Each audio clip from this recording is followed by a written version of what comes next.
ಕನ್ನಡ ಚಿತ್ರರಂಗವನ್ನ ಪ್ರಪಂಚದಾದ್ಯಂತ ತಗೊಂಡು ಹೋಗಿರುವಂತ ನಮ್ಮ ರಿಷಬ್ ಶೆಟ್ಟಿ ಅವ್ರನ್ನ ಸುಮ್ಮನೆ ಬಿಟ್ರೆ ನಡೆಯತ್ತೇನ್ರಿ? ಹಾಗಾಗಿ sir thank you. Divine star ಸ್ಟಾರಿಣಿ ಸ್ಟಾರಿಣಿ. ಯಾಕಂದ್ರೆ ಬಿಹೈಂಡ್ ಎವ್ರಿ ಮ್ಯಾನ್ ಸಕ್ಸಸ್, ಪ್ರತಿಯೊಬ್ಬರ ಗಂಡಸರ ಹಿಂದೆ ಒಂದು ಸಕ್ಸಸ್ ಹಿಂದೆ ಹೆಂಗಸರು ಇರ್ತಾರೆ ಅಂತ ಹೇಳ್ತಾರೆ. ಅದೇ ತರ ನಮ್ಮ ಪ್ರಗತಿ ಅವರು ಕೂಡ ಇದ್ದಾರೆ. Sir thank you so much ಬಂದಿದ್ದಕ್ಕೆ.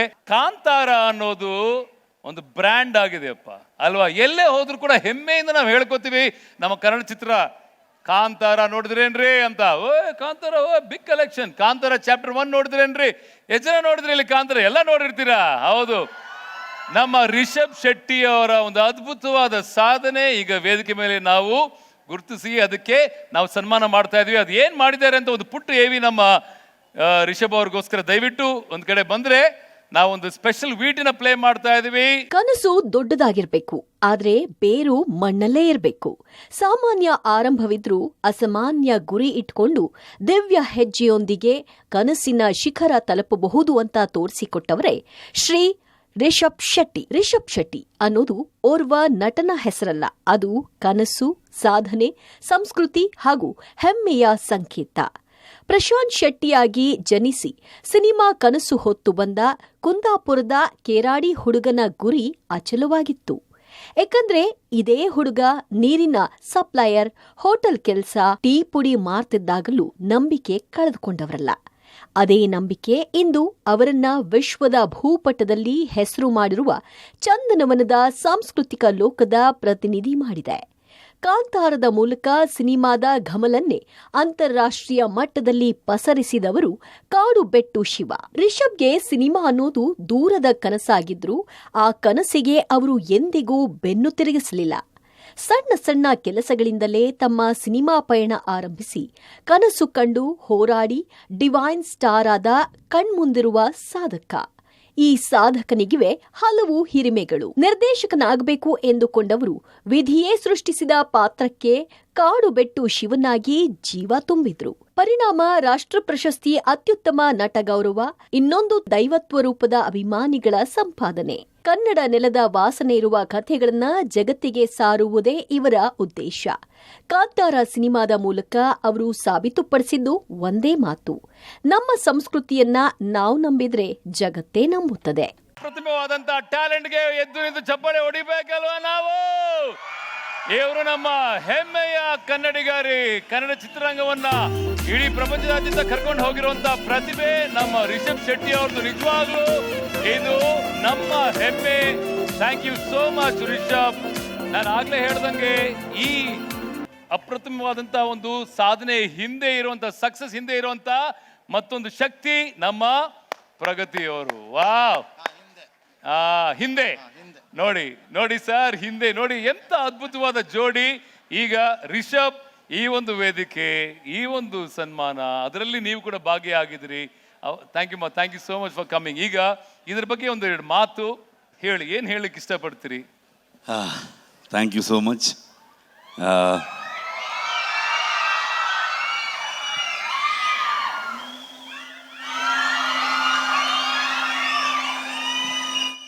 ಎಲ್ಲ ಹೇಗಿದ್ದೀರಾ? ನೀವು ಚೆನ್ನಾಗಿದ್ರೆ ನಾವು ಚೆನ್ನಾಗಿರ್ತೀವಿ. Thank you. ನಿಮ್ಮೆಲ್ಲರ ಆಶೀರ್ವಾದ, ಬೆಂಬಲದಿಂದನೇ ಇದೆಲ್ಲ ಆಗಿದ್ದು. ಸೊ ಹಾಗಾಗಿ ನಾನೊಬ್ಬ ಪುಟ್ಟ ಕಲಾವಿದ, ಕನಸಂತೂ ಕಟ್ಕೊಂಡೇ ಬಂದಿದ್ದಂತೂ ನಿಜ. ಆದರೆ ದೇವರ ಆಶೀರ್ವಾದ, ನಿಮ್ಮ ಆಶೀರ್ವಾದ, ಸೊ ಅದು ಇಲ್ಲಿವರೆಗೆ ಕರ್ಕೊಂಬಂತು ಅಂತ ನಾನು ಹೇಳೋದಕ್ಕೆ ಇಷ್ಟಪಡ್ತೀನಿ. ಏನು ಹೇಳಬೇಕು ಗೊತ್ತಾಗ್ತಿಲ್ಲ. ಇದು ಕಾರ್ಯಕ್ರಮ ಬಂದಾಗಲೇ ಸಿಕ್ಕಾಪಟ್ಟೆ ಇಮೋಷ್ನಲ್ ಆಗೋಯ್ತಿದ್ದು. ಹೌದು. ಸೊ ಪಬ್ಲಿಕ್ ಟಿವಿಗೆ 14 ವರ್ಷಗಳು ತುಂಬಿದೆ. ಈಗ ಆ ಲೆಕ್ಕಾಚಾರಕ್ಕೆ ನೋಡಿದ್ರೆ ಟೀನೇಜು.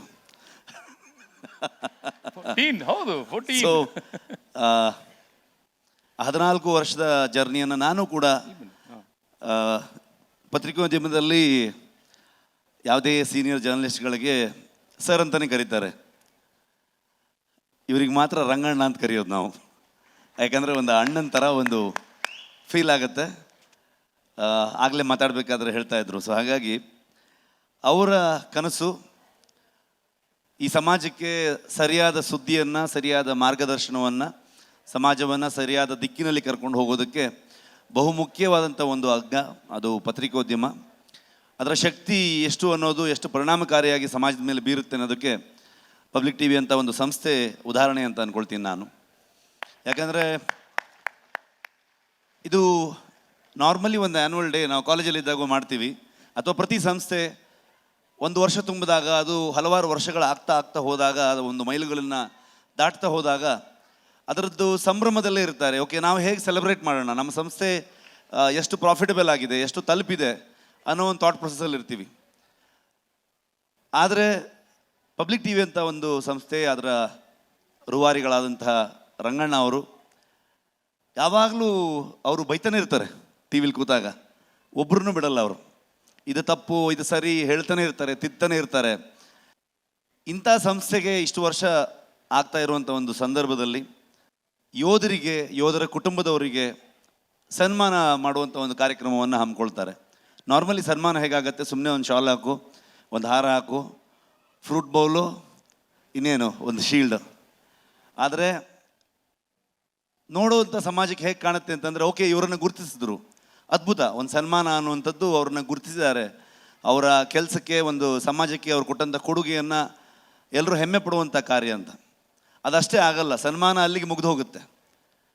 ಯಾವಾಗ ಅವರ ಜೀವನ ಹೇಗೆ ನಡೀತಾ ಇದೆ, ಅವರ ಬದುಕನ್ನು ಎಷ್ಟು ಕಷ್ಟದಲ್ಲಿದ್ದಾರೆ, ಎಷ್ಟು ಒಳ್ಳೆ ರೀತಿಯಲ್ಲಿದ್ದಾರೆ, ಅಥವಾ ಅವ್ರಿಗೆ ಏನು ಸಾಕಾರ ಆಗಬೇಕು, ಅವ್ರಿಗೆ ಏನನ್ನು ಮಾಡಿದ್ರೆ ಅವ್ರಿಗೆ ಒಳ್ಳೇದಾಗತ್ತೆ, ಅವ್ರ ಕುಟುಂಬಕ್ಕೆ ಒಳ್ಳೇದಾಗತ್ತೆ ಅನ್ನೋವಂಥ ಯೋಚನೆ ಇದೆಯಲ್ವ, ಆ ಯೋಚನೆ ಬಂದಾಗಲೇ ಅದು ನಿಜವಾದ ಸನ್ಮಾನ ಆಗುತ್ತೆ. ಅಂಥ ಯೋಚನೆ, ಮನೆ ಕಷ್ಟ ಇರೋರಿಗೆ ಮನೆ, ಹಣ ಸಹಾಯ ಬೇಕಾಗಿರೋರಿಗೆ ಹಣ ಸಹಾಯ, ಜೊತೆಗೆ ಆ ಸುತ್ತಮುತ್ತ ಅವ್ರು ಹೇಗೆ ಅಂದರೆ ಒಂಥರ ಮೇಸ್ಟ್ರು ಇದ್ದಂಗೆ, ಅವರು ಪ್ರಿನ್ಸಿಪಲ್ ಇದ್ದಂಗೆ. ಯಾವುದೇ ಆಫೀಸರ್ಸ್ ಇರಲಿ, ಯಾವುದೇ ರಾಜಕಾರಣಿಗಳಿರಲಿ, ಯಾವುದೇ ಅಧಿಕಾರಿಗಳಿರಲಿ, ಇಮಿಡಿಯೇಟ್ಲಿ ಅವ್ರಿಗೊಂದು ಫೋನ್ ಮಾಡ್ತಾರೆ, ಇದಾಗಬೇಕು ಅಂತ. ಅದೇ ರೀತಿಯಾದಂಥ ಆ ಇಲಾಖೆಯವರಾಗಲಿ, ಅದು ಮಂತ್ರಿಗಳಾಗಲಿ, ಅಲ್ಲಿನ ರಾಜಕಾರಣಿಗಳಾಗಲಿ, ಅವರೂ ಕೂಡ ಅವರು ಮಾತನ್ನು ಕೇಳ್ತಾರೆ. ಯಾಕಂದರೆ ಇವ್ರ ಮೇಲೆ ಇರುವಂಥ ಅಭಿಮಾನ, ರಂಗಣ್ಣ ಹೇಳಿದ್ರೆ ಅದು ಸರಿಯಾಗಿರುತ್ತೆ ಅನ್ನೋವಂಥ ಒಂದು ಕಾರಣದಿಂದಾಗಿ. ಹಾಗಾಗಿ ತುಂಬ ಥ್ಯಾಂಕ್ಸ್ ಸರ್, ನೀವೇ ಒಂದು ದೊಡ್ಡ ಕೊಡುಗೆ ನಮ್ಮ ಈ ಸಮಾಜಕ್ಕೆ. ಸೊ ಹಾಗಾಗಿ ಇಂಥ ಕಾರ್ಯಗಳು ಆದಷ್ಟು, ಇಂಥ ಕಾರ್ಯಕ್ರಮ ಆಗ್ಬೋದು, ಇಂಥ ಸಂಸ್ಥೆಗೆ ಅದು ಬೆಳೆದು ಇಲ್ಲಿವರೆಗೆ ನಿಂತಿರೋದಕ್ಕೆ ಇನ್ನು ನೂರಾರು ವರ್ಷಗಳು ಅದು ಬೆಳಗೋದಕ್ಕೆ ತುಂಬ ಅರ್ಥಪೂರ್ಣವಾಗಿರುತ್ತೆ ಅಂತ ನಾನು ಅಂದ್ಕೊಳ್ತೀನಿ. ಸೊ ಹಾಗಾಗಿ ಮೊದಲಿಂದನೂ ನಾವು 9 ಗಂಟೆಗೆ ನಿಮ್ಮ ಫಾಲೋವರ್ಸೇ. ಸೊ ಹಾಗಾಗಿ ಸುಮಾರಷ್ಟು ವಿಷಯಗಳನ್ನು ಇವರಿಂದ ಅಡಾಪ್ಟ್ ಮಾಡ್ಕೊಂಡಿದ್ದೀವಿ. ಏನೇನೋ ಕಷ್ಟ ಬರುತ್ತೆ, ಫೇಸ್ ಮಾಡ್ತೀವಿ, ಫೇಸ್ ಮಾಡಿ ಮುಂದೆ ಹೋಗಬೇಕು ಅನ್ನೋದಾಗ ನಮಗೆ ಫಸ್ಟ್ ಬರೋದೇ ಆಲ್ ರೈಟ್, ಮುಂದಕ್ಕೆ ಹೋಗೋಣ ಅಂತ. ಸೊ ಹಾಗಾಗಿ thank you so much sir. ತುಂಬ ಅರ್ಥಪೂರ್ಣವಾದಂಥ ಒಂದು ಕಾರ್ಯಕ್ರಮ. ಇದಕ್ಕೆ ನನ್ನ ಕರೆದು ಅದರಲ್ಲಿ ನಿಮ್ಮಲ್ಲಿ ನನ್ನನ್ನು ಒಬ್ಬನ ಭಾಗಿಯಾಗಿಸಿದ್ದಕ್ಕೆ ನಾನು ಮತ್ತು ಪ್ರಗತಿ ತುಂಬ ಆಭಾರಿಯಾಗಿದ್ದೀವಿ.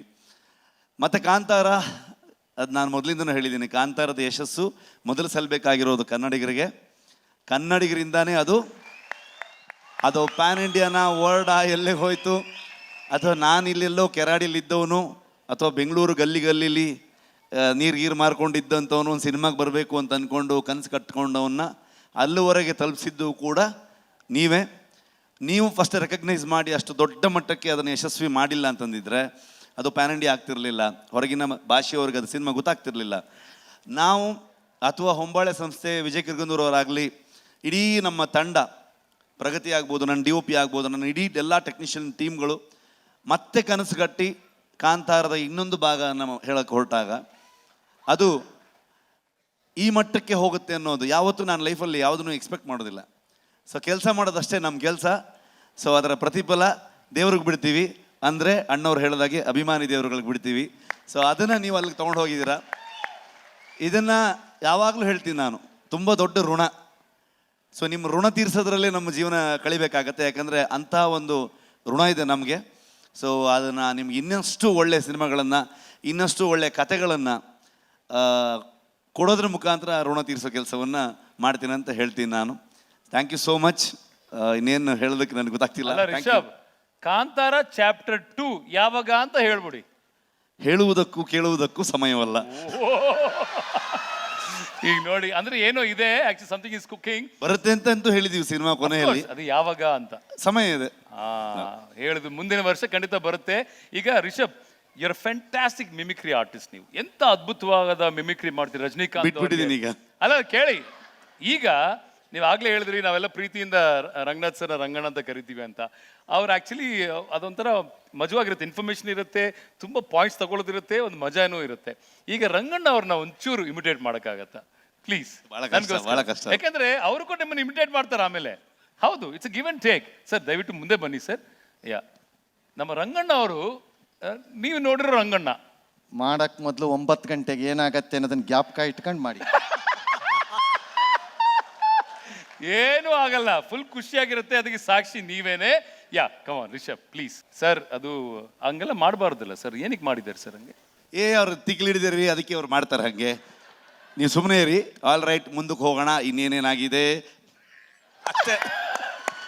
Sir fantastic. ಈಗ ನಮ್ಮ ರಂಗಣ್ಣ ನೀವೇನ್ ಮಾಡಬೇಕು ಅಂತಂದ್ರೆ, ನಮ್ಮ ಕಾಂತಾರ ಚಾಪ್ಟರ್ 1 ಅದ್ಭುತವಾದಂಥ ಡೈಲಾಗ್, ನಿಮ್ಮನ್ನ ನೋಡ್ಲಿಕ್ಕೆ ನಾವು ಬಂದಿದ್ವಿ, ನಮ್ಮನ್ನ ನೋಡ್ಲಿಕ್ಕೆ ನೀವು ಬರಬಾರ್ದಾ ಅಂತ, ಅದನ್ನ ನನ್ಗೋಸ್ಕರ ನಿಮ್ಮ ಬಾಯಿಂದ ಡೈಲಾಗ್ ಒಂದ್ಸತಿ ಹೇಳ್ಬಿಡ್ರಪ್ಪ, ಒಂದ್ಸತಿ ಮತ್ತೊಮ್ಮೆ. ನಮ್ಮನ್ನು ನೋಡ್ಲಿಕ್ಕೆ ನೀವು ಬಂದಿದ್ದೀರಿ, ನಿಮ್ಮನ್ನು ನೋಡ್ಲಿಕ್ಕೆ ನಾವು ಬರಬಾರ್ದಾ? ಯಾ ಸರ್, ಅದು ನಿಮ್ಮ ಸ್ಟೈಲಲ್ಲಿ ಬೇಕಿದ್ರೆ ಹೇಳ್ಬೋದು. ನಮ್ಮನ್ನ ನೋಡಕ್ ನೀವು ಬಂದಿದ್ದೀರಿ, ನಿಮ್ಮನ್ನ ನೋಡಕ್ ನಾವು ಬರಬಾರ್ದ? ಓಜಿ, ಇದು ಓಜಿ ಸ್ಟೈಲ್ ಇದು. ಬಂದಿದ್ದು ಸ್ವಲ್ಪ ತಡವಾಯ್ತಾ ಅಂತ ಅಲ್ಲ, ನೀ ನಮ್ಮ ಜನಕ್ಕೆ ಕೇಳ್ಬೇಕಾದ್ರೆ ಹಂಗೆ ಕೇಳ್ಬೇಕು. ನಮಗೂ ನಮ್ಮ ನೋಡಕ್ ನೀವು ಬಂದಿದ್ದೀರಿ, ನಿಮ್ಮನ್ನ ನೋಡಕ್ ನಾವು ಬರಬಾರ್ದಾ ಅಂತ ಕೇಳೋದು ಅಂತ. ಹಂಗೆ ಅವ್ರದ್ದು ಸ್ವಲ್ಪ ಪಾಲಿಶ್ಡ್ ಆಗಿ ಫಿಲಮ್ ತಕ್ಕಂತೆ ಅಭಿಮಾನಿಗಳಿಗೆಲ್ಲ ಇದಾಗ್ಲಿ, ಕನ್ವೆ ಆಗ್ಲಿ ಅಂತ ಹೇಳಿರ್ತಾರೆ.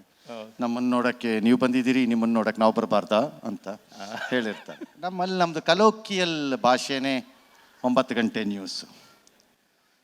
ನಾವು ನೋಡ್ತಿರೋಂತಹ ದೇವರುಗಳು, ನಾವು ನೋಡ್ತಿರೋಂತಹ ಸಂಸ್ಕೃತಿ, ನಾವು ನೋಡ್ತಿರೋಂಥ ಪದ್ಧತಿಗಳು, ಇವೆಲ್ಲವನ್ನ ನಾವು ನೋಡ್ತಿದ್ದಾಗ ಆ ದೈವಿಕ ಶಕ್ತಿನಲ್ಲಿ ಅದಕ್ಕೆ ಹೋಗಿರ್ತೀವಿ ಹೊರತು ಅದನ್ನು ಈ ರೀತಿ ಚಿತ್ರರೂಪಕ್ಕೆ ತರಬಹುದು ಅನ್ನೋ ಆಲೋಚನೆ ನಮಗೆ ಬರೋದೇ ಇಲ್ಲ. ಅದು ಬಂದಾಗ ನಾವು ಸರ್ಪ್ರೈಸ್ ಆಗ್ತೀವಿ. ಆ ಸರ್ಪ್ರೈಸೇ ಕಾಂತಾರ. ಅದು ಸರ್ಪ್ರೈಸ್ ಅದು. ಯಾಕಂದರೆ ವಿ ನೆವರ್ ಥಾಟ್ ಒಂದು ಮೈಕ್ರೋ ಪ್ರಾಕ್ಟೀಸನ್ನು ಈ ರೀತಿ ತರಬಹುದು ಅನ್ನೋದು. ಏನು ಅವ್ರು ತಂದಿದ್ದಾರೆ ಆ ದೇವರುಗಳ ಇದನ್ನು, ಅದು ತುಂಬ ಮೈಕ್ರೋ ಲೆವೆಲಲ್ಲಿ ನಡೀತಾ ಇರೋಂತಹ ಪ್ರದೇಶ, ಜಾಗ. ಅದನ್ನು ಆ ರೀತಿ ತಂದಾಗ ಏನಾಗುತ್ತೆ ಅಂದರೆ ವಿ ಗೆಟ್ ಸರ್ಪ್ರೈಸ್ಡ್. ಅದು ನಮಗೆ ಬಿಲೀಫ್ ಅದು. ಹಾಗಾಗಿ ಕಾಂತಾರ ಸಕ್ಸಸ್ ಆಗೋಕ್ಕೆ ದೇವರಂಥ ಜನರ ಬುದ್ಧಿನೇ ಕಾರಣ. ಸರ್ ಹಾಗೇನೆ